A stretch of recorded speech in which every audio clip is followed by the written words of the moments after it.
Ética a Nicômaco. Tradução de Leonel Valandro e Gerd Borgnine, da versão inglesa de W.D. Ross. Livro 1. Primeiro, admite-se geralmente que toda arte, toda investigação, assim como toda ação e toda colheita, toda escolha, tem em mira um bem qualquer. E por isso foi dito, com muito acerto, que o bem é aquilo a que todas as coisas tendem. Mas observe-se entre os fins uma certa diferença. Alguns são atividades, outros são produtos distintos das atividades que os produzem. Onde existem fins distintos das ações, são eles, por natureza, mais excelentes do que estas. Ora, como são muitas as ações, artes e ciências, muitos são também os seus fins. O fim da arte médica é a saúde. O da construção naval é um navio. O da estratégia é a vitória. E o da economia é a riqueza. Mas quando tais artes se subordinam a uma única faculdade, assim como a selaria e outras artes que se ocupam com os aprestos dos cavalos, se inclui na arte da equitação, e esta, juntamente com todas as artes militares, na estratégia. Há outras artes que também se incluem em terceiras. Em todas elas, os fins das artes fundamentais devem ser preferidos a todos os fins subordinados, porque estes últimos são procurados a bem dos primeiros. Não faz diferença que os fins das ações sejam as próprias atividades ou algo distinto destas, como ocorre com as ciências que acabamos de mencionar. 2. Se, pois, para as coisas que fazemos existe um fim que desejamos por ele mesmo, e tudo mais é desejado no interesse desse fim, e se é verdade que nem todas as coisas que desejamos com vistas em outra, porque então o processo se repetiria ao infinito, e inútil e vão seria o nosso desejar. Evidentemente, tal fim será o bem, ou antes, o sumo bem. Mas não terá o seu conhecimento, porventura, grande influência sobre a nossa vida? Semelhantes a arqueiros que têm um alvo certo para a sua pontaria, não alcançaremos mais facilmente aquilo que nos cumpre alcançar?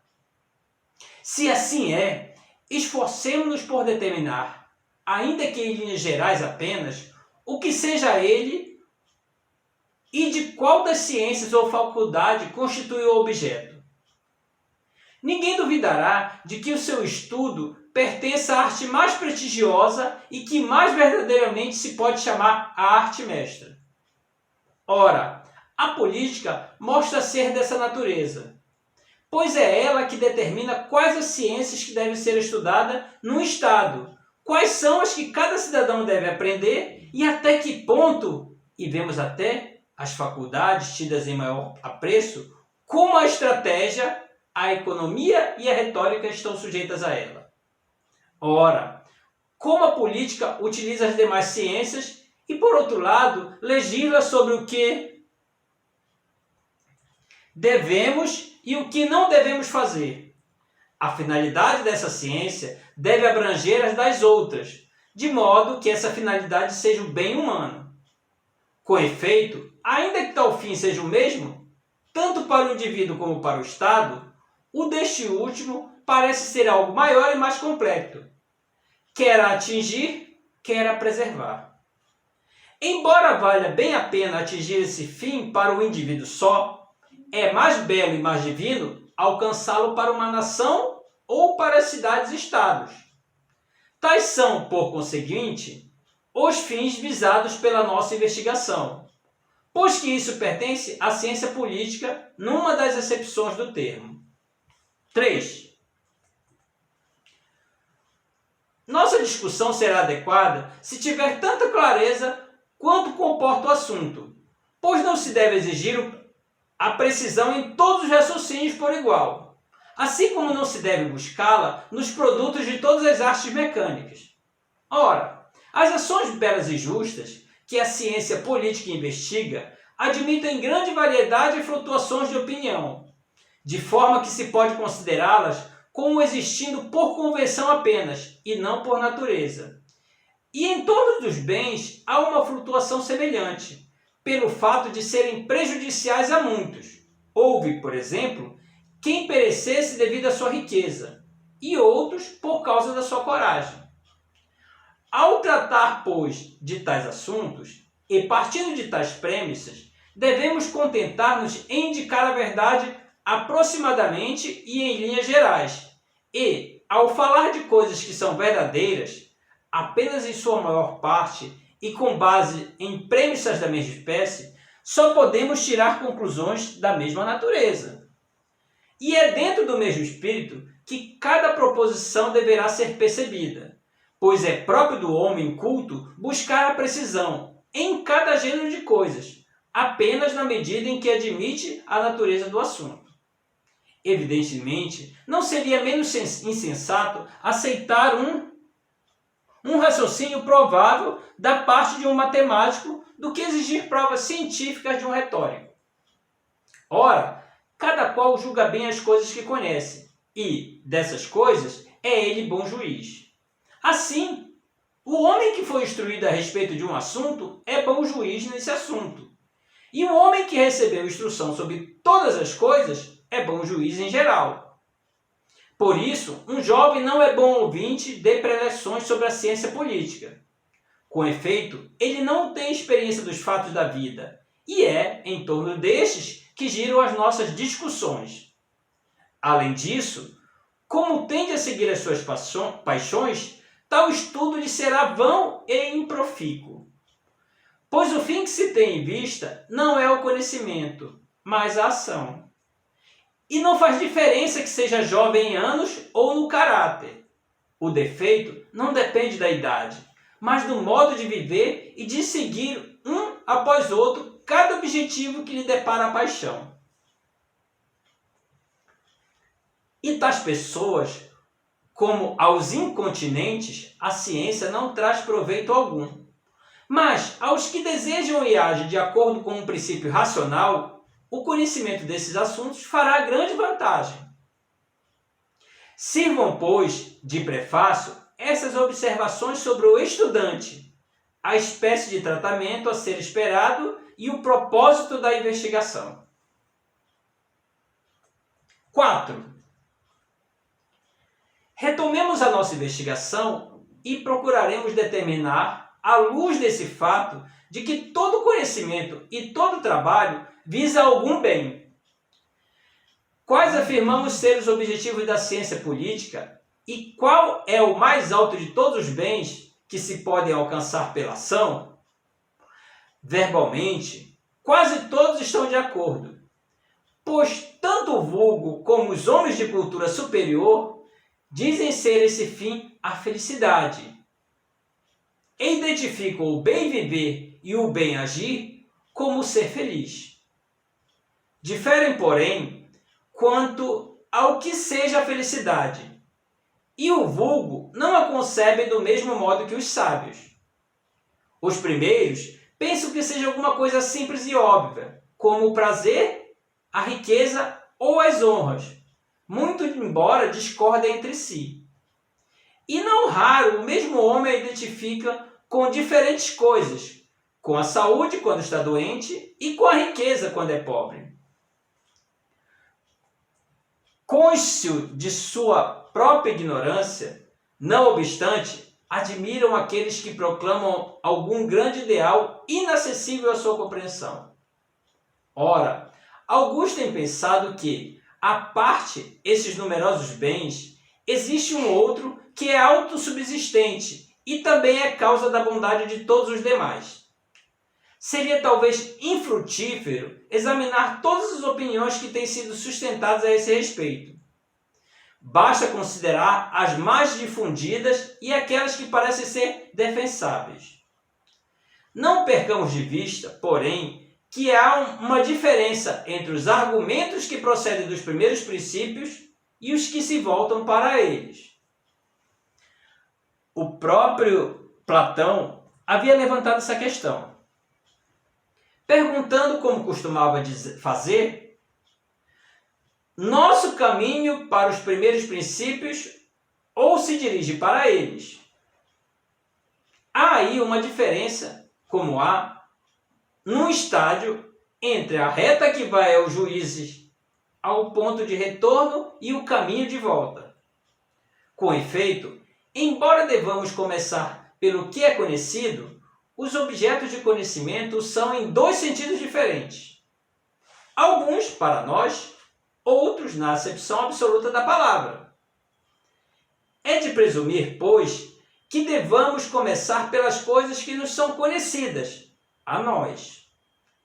Eis aí porque, a fim de ouvir inteligentemente as preleções sobre o que é nobre e justo, e em geral sobre temas de ciência política, é preciso ter sido educado nos bons hábitos. Porquanto o fato é o ponto de partida, e se for suficientemente claro para o ouvinte, não haverá necessidade de explicar por que é assim. O homem que foi bem educado já possui esses pontos de partida, ou pode adquiri-los com facilidade. Quanto àquele que nem os possui, nem é capaz de adquiri-los, que ouça as palavras de Hesíodo. Ótimo é aquele que de si mesmo conhece todas as coisas. Bom o que escuta os conselhos dos homens judiciosos. Mas o que por si não pensa, nem acolhe a sabedoria alheia, este é, em verdade, uma criatura inútil. Trabalhos e Dias, páginas 293. 5. Voltemos, porém, ao ponto em que havia começado esta digressão. A julgar pela vida que os homens levam em geral, a maioria deles, e os homens do tipo mais vulgar, parecem, não sem um certo fundamento, identificar o bem ou a felicidade com o prazer, e por isso amam a vida dos gozos. Pode-se dizer, com efeito, que existem três tipos principais de vidas. A que acabamos de mencionar, a vida política e a contemplativa. A grande maioria dos homens se mostram em tudo iguais a escravos, preferindo uma vida bestial, mas encontram certa justificação para pensar assim no fato de muitas pessoas altamente colocadas partilharem os mesmos gostos de Sardanápalo. Aí é que eu explico que Sardanápalo era um rei mítico da Síria.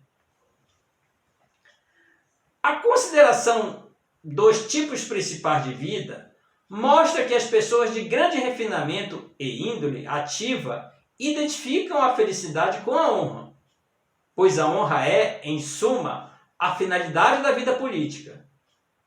No entanto, afigura-se demasiado superficial para ser aquela que buscamos, visto que depende mais de quem a confere que de quem a recebe. Enquanto o bem nos parece ser algo próprio de um homem e que dificilmente lhe poderia ser arrebatado. Dir-se-ia, além disso, que os homens buscam a honra para convencerem-se a si mesmos de que são bons.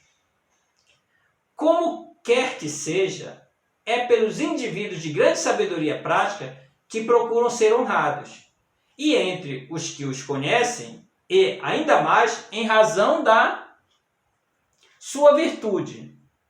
Está claro, pois, que para eles, ao menos, a virtude é mais excelente. Poder-se-ia mesmo supor que a virtude, e não a honra, é a finalidade da vida política. Mas também ela parece ser, de certo modo, incompleta. Porque pode acontecer que seja virtuoso quem está dormindo, quem leva uma vida inteira de inatividade e, mais ainda, é ela compatível com os maiores sofrimentos e infortúnios. Ora, salvo quem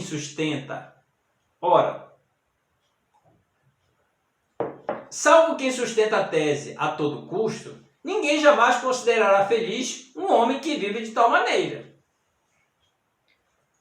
Quanto a isto, basta, pois o assunto tem sido suficientemente tratado mesmo nas discussões correntes. A terceira vida é a contemplativa, que examinaremos mais tarde. Quanto à vida consagrada ao ganho, é uma vida forçada e a riqueza não é evidentemente o bem que procuramos. É algo de útil, nada mais. E ambicionado no interesse de outra coisa. E assim, antes deveriam ser incluídos entre os fins os que mencionamos acima, porquanto são amados por si mesmos. Mas é evidente que nem mesmo esses são fins. E, contudo, muitos argumentos têm sido desperdiçados em favor deles. Deixemos, pois, este assunto. 6. Seria melhor, talvez, considerar o bem universal e discutir a fundo o que se entende por isso. Embora tal investigação nos seja dificultada pela amizade que nos une àqueles que nos introduziram as formas, no entanto, os mais ajuizados dirão que é preferível e que é mesmo nosso dever destruir o que mais de perto nos toca a fim de salvaguardar a verdade, especialmente por sermos filósofos ou amantes da sabedoria. Porque, embora ambos nos sejam caros, a piedade exige que honremos a verdade acima de nossos amigos.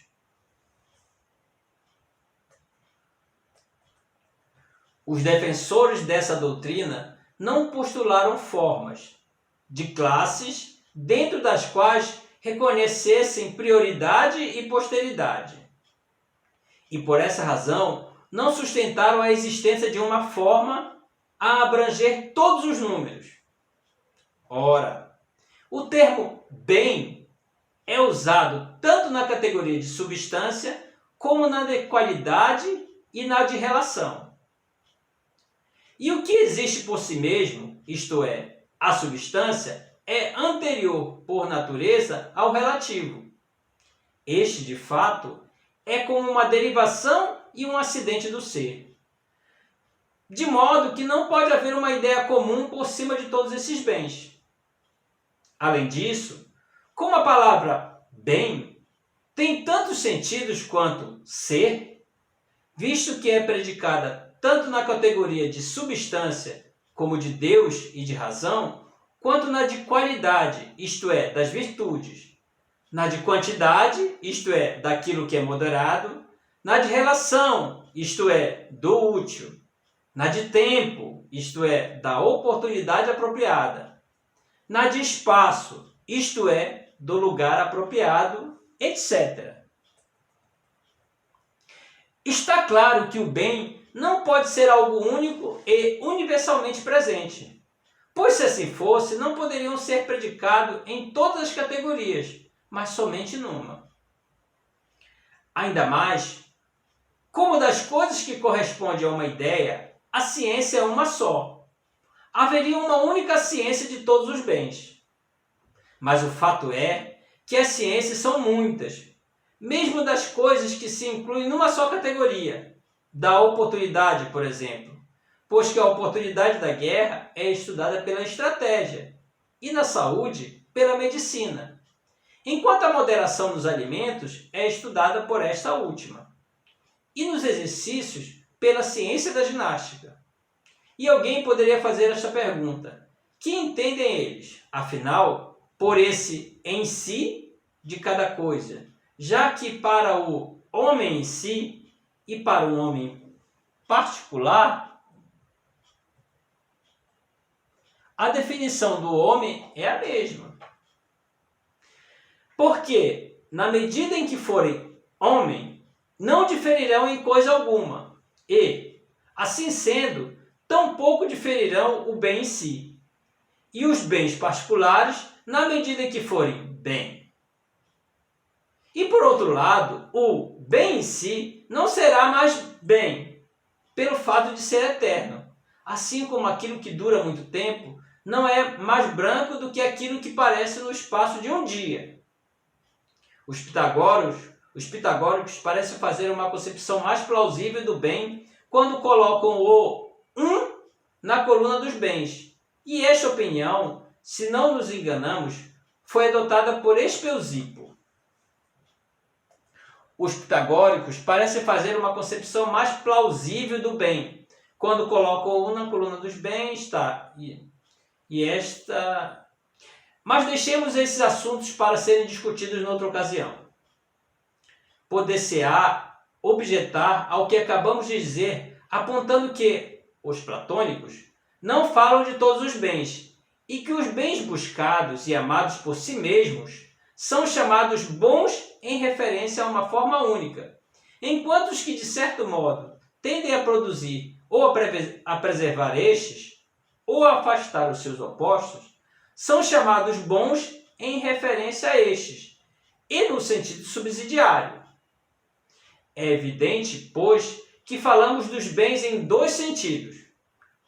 Uns devem ser bens em si mesmos e os outros em relação aos primeiros. Separemos, pois, as coisas boas em si mesmas das coisas úteis e vejamos se as primeiras são chamadas boas em referência a uma ideia única.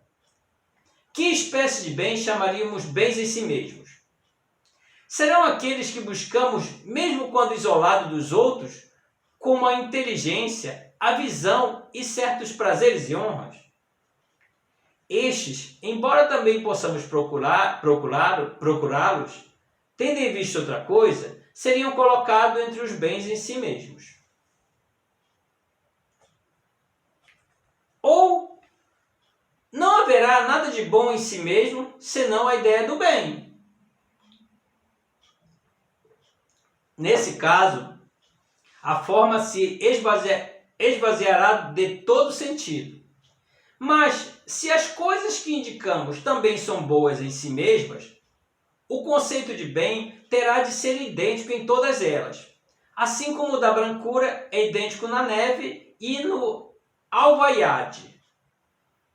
Mas quanto à honra, à sabedoria e ao prazer, no que se refere à sua bondade, os conceitos são diversos e distintos. O bem, por conseguinte, não é uma espécie de elemento comum que corresponde a uma só ideia. Mas que entendemos então pelo bem? Não será, por certo, como uma dessas coisas que só por casualidade têm o mesmo nome. Serão os bens uma só coisa por derivarem de um só bem, ou para eles contribuírem, ou antes serão um só por analogia. Inegavelmente, o que a visão é para o corpo, a razão é para a alma.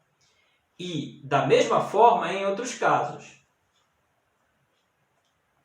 Mas talvez seja preferível, por ora, deixarmos de lado esses assuntos, visto que a precisão perfeita no tocante a eles compete mais propriamente a um outro ramo da filosofia. Seria a metafísica. O mesmo se poderia dizer no que se refere à ideia. Mesmo ainda que exista algum bem único que seja universalmente predicável dos bens ou capaz de existência separada e independente. É claro que ele não poderia ser realizado nem alcançado pelo homem, mas o que nós buscamos aqui é algo de atingível. Alguém, no entanto, poderia pensar que seja vantajoso reconhecê-lo como a mira nos bens que são atingíveis e realizáveis, porquanto dispomos dele como de uma espécie de padrão. Conheceremos melhor os bens que realmente nos aproveitam e, conhecendo-os, estaremos em condição de alcançá-los. Este argumento tem um certo ar de plausibilidade, mas parece entrar em choque com os procedimentos adotados nas ciências, porque todas elas, embora visem algum bem e procurem suprir a sua falta, deixam de lado o conhecimento do bem. Entretanto, não é provável que todos os expoentes das artes ignore e nem sequer desejem conhecer auxílio tão valioso. Não se compreende, por outro lado, a vantagem que possa trazer a um tecelão ou ao carpinteiro esse conhecimento do bem em si, no que toca à sua arte, ou que o homem que tenha considerado a ideia em si venha a ser, por isso mesmo, melhor médico ou general. Porque o médico nem sequer parece estudar a saúde desse ponto de vista, mas sim a saúde do homem, ou talvez seja mais exato dizer a saúde de um indivíduo particular, pois é aos indivíduos que ele cura, mas quanto a isso basta. Sétimo, voltemos novamente ao bem que estamos procurando e indaguemos o que ele é. Não se afigura igual nas distintas ações e artes. É diferente na medicina, na estratégia e em todas as demais artes do mesmo modo. Que é, pois, o bem de cada uma delas?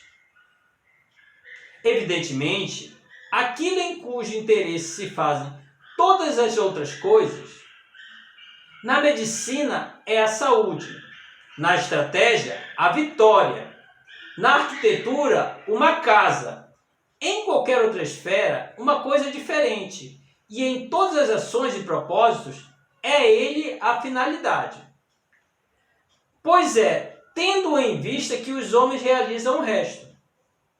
Por conseguinte, se existe uma finalidade para tudo que fazemos, essa será o bem realizável mediante a ação.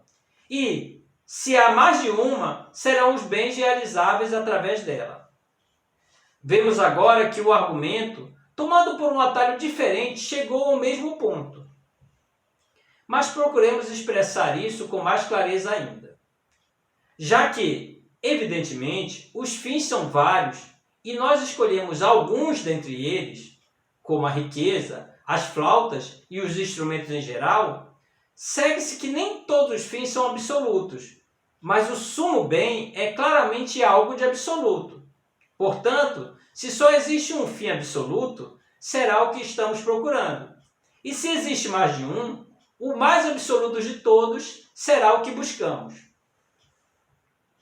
Ora, nós chamamos aquilo que merece ser buscado por si mesmo mais absoluto do que aquilo que merece ser buscado com vistas em outra coisa.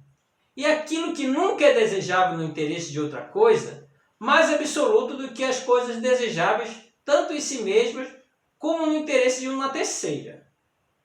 Por isso, chamamos de absoluto e incondicional aquilo que é sempre desejável em si mesmo e nunca no interesse de outra coisa.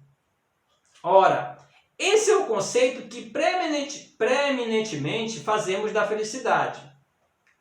É ela procurada sempre por si mesma e nunca com vistas em outra coisa.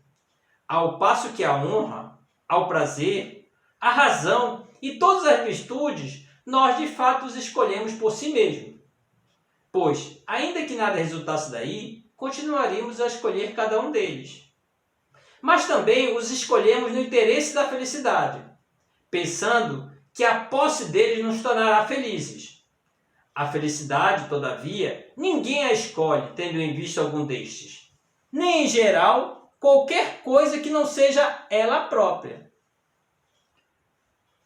Considerado sob o ângulo da autossuficiência, o raciocínio parece chegar ao mesmo resultado, porque o bem absoluto é considerado como autossuficiente. Ora, por autossuficiente não entendemos aquilo que é suficiente para um homem só, para aquele que leva uma vida solitária, mas também para os pais, os filhos, a esposa e, em geral, para os amigos e concidadãos, visto que o homem nasceu para a cidadania. Mas é necessário traçar aqui um limite, porque se estendermos os nossos requisitos aos antepassados, aos descendentes e aos amigos dos amigos, teremos uma série infinita. Examinaremos essa questão, porém, em outro lugar. Por ora, definimos a autossuficiência como sendo aquilo que, em si mesmo, torna a vida desejável e carente de nada. E como tal, entendemos a felicidade considerando-a, além disso, a mais desejável de todas as coisas, sem contá-la como um bem entre outros. Se assim fizéssemos, é evidente que ela se tornaria mais desejável pela adição do menor bem que fosse, pois o que é acrescentado se torna um excesso de bens. E dos bens é sempre o maior ou o mais desejável. A felicidade é, portanto, algo absoluto e autossuficiente, sendo também a finalidade da ação. Mas dizer que a felicidade é o sumo bem talvez pareça uma banalidade, e falta ainda explicar mais claramente o que ela seja. Tal explicação não ofereceria grande dificuldade se pudéssemos determinar primeiro a função do homem. Pois, assim como para um flautista, um escultor ou um pintor, e em geral para todas as coisas que têm uma função ou atividade, considera-se que o bem é o bem feito. Residem na função. O bem e o bem feito residem na função. O mesmo ocorreria com o homem se ele tivesse uma função.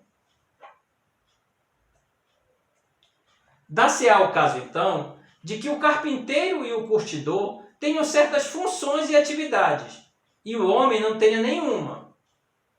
Terá ele nascido sem função? Ou, assim como o olho, a mão, o pé e, em geral, cada parte do corpo tem evidentemente uma função própria, poderemos assentar que o homem, do mesmo modo, tem uma função à parte de todas essas? Qual poderá ser ela?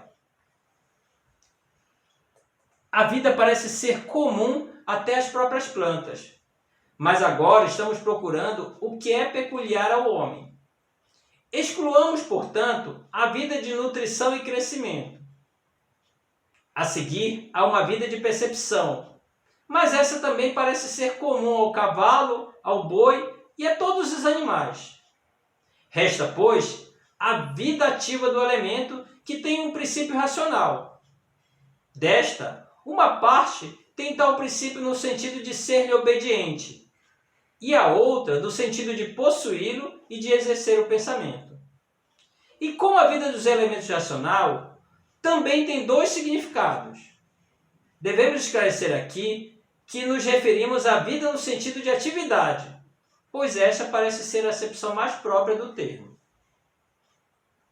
Ora, se a função do homem é uma atividade da alma, que segue ou que implica um princípio racional, e se dizemos que um tal e tal e um bom tal e tal tem uma função que é a mesma em espécie, por exemplo, um tocador de lira e um bom tocador de lira, e assim, em todos os casos, sem maiores discriminações, sendo acrescentada ao nome da função a eminência com respeito à bondade, pois a função de um tocador de lira é tocar lira, e a de um bom tocador de lira é fazer o bem. Se realmente assim é, e afirmamos ser a função do homem